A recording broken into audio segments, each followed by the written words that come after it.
क्या lip fillers और face surgeries आपके लिए खतरनाक साबित हो सकती हैं? कि तो हम अक्सर सुनते हैं कि जो भी सर्जरीज होती हैं फेस से रिलेटेड, चाहे वो लिप फिलर्स हो, चाहे बोटॉक्स हो, अगर वो खराब हो जाए तो आपका चेहरा हमेशा के लिए बर्बाद भी हो सकता है। शायद आपके फीचर्स वैसे ना रहें जैसे वो पहले थे। लेकिन इस हवाले से अब भारत की एक मशहूर social media influencer Urfi Javed ने एक वीडियो अपनी पोस्ट की, जिसमें देखा जा सकता है कि उन्होंने अपने जो लिप फिलर्स हैं, यानी कि जो होंठों पे फिलर्स करवाए जाते हैं, उनको रिमूव करवाया है, उनको ख़त्म करवाया है।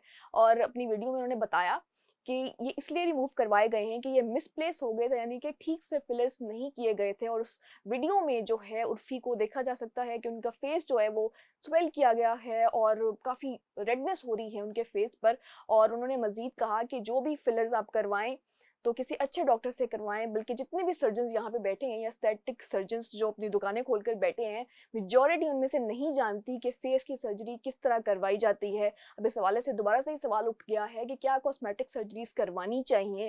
ये कितनी खतरनाक साबित हो सकती हैं? इस हवाले से आप क्या सोचते हैं? तो कमेंट्स में अपनी राय ज़रूर दीजिएगा। हमें दीजिए इजाज़त। अल्लाह हाफ़िज़।